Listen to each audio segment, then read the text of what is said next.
So as you know, Dan Bongino and Kash Patel have been facing a lot of backlash after their interview with Fox News last week, where they basically said that Epstein did kill himself and that they believe it unequivocally.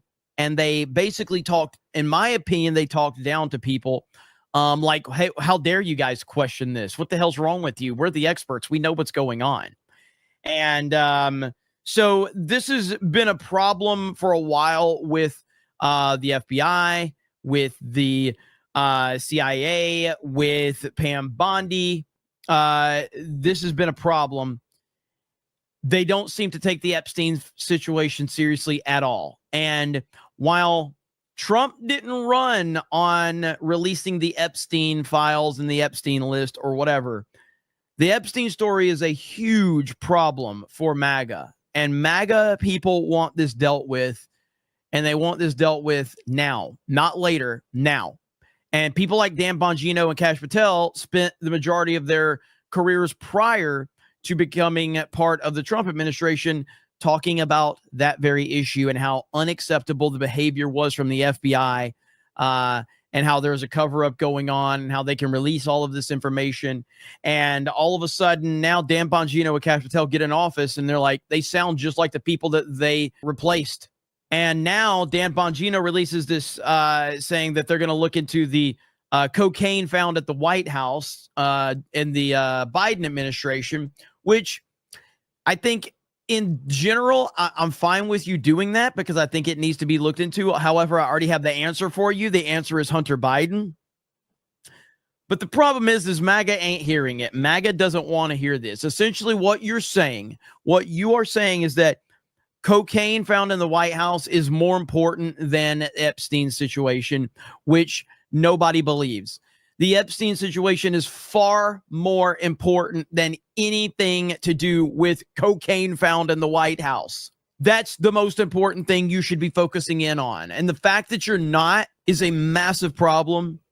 And I don't understand how we have ended up in this situation at all. This makes no sense. Now, some of the theories that have been going around about this are that essentially there's a ton of powerful Republicans that will be caught up in this if the Epstein, along with Democrats, by the way. So the theory behind it is that, you know, it could damage what the overall initiative of the Trump administration is moving forward.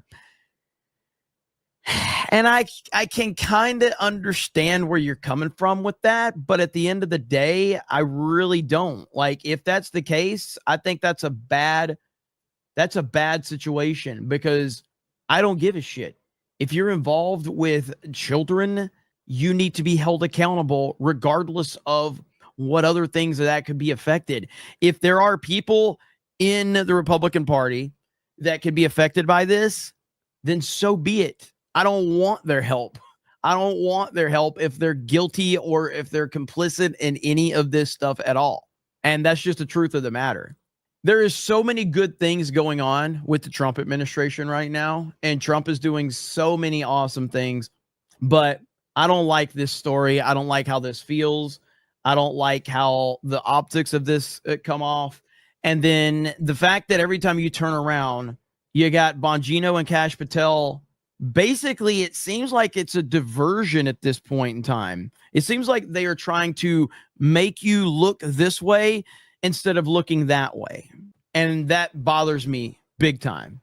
I hate how they're talking down to people in that situation. I hate it. He killed himself. I've seen the whole file. It's like, dude, what? Well, that's not. And again, I'm not trying to regurgitate a previous video I did, but I mean, this is what we've been saying. You're not the same Dan Bongino. That's not the same person. And I didn't watch Bongino religiously or anything like that, but even just a little bit I've seen from Bongino, this neutered version sounds nothing like the Bongino that we have known over the last several years. So you have that, and that's all kind of led to the blowback and the backlash that Dan Bongino is getting for releasing this. And you can go into the replies and you can just see people are just like, is this a joke? You know, I'm perplexed. We didn't vote for reform. We voted for accountability. You know, tell us the Epstein Diddy files, the real story of the Vegas shooting. Where are all the missing kids? Who arranged to have Trump killed? Who's guilty of treason? Who's guilty of crimes of humanity? Did I forget anything? This is your priority? Dan, we need the old Dan back. What happened? When will we see some of the arrests you promised? Blink 2 times if you have been held hostage. Why haven't we seen any Epstein file, any clients arrested? Who are you guys covering for? Like this is the response right here. This is the response. And you deserve this type of response because this is what Dan Bongino was doing prior to becoming the deputy director of the FBI. These are the same questions that he was asking. And now he's telling you to shut up. Hey, guys, shut up. As a matter of fact, not only do you need to shut up, look at this little over here. Look at this shiny toy, Hunter Biden's cocaine. Ooh, you guys want to know who? You guys want to know who's responsible for the cocaine at the White House? No, Dan, we already know. Thank you. I mean, I appreciate this in isolation. I would love for there to be a full investigation of the cocaine in the White House after you've dealt with all the other things we want you to deal with. This is like the 50th most important thing right now. It's not important at all.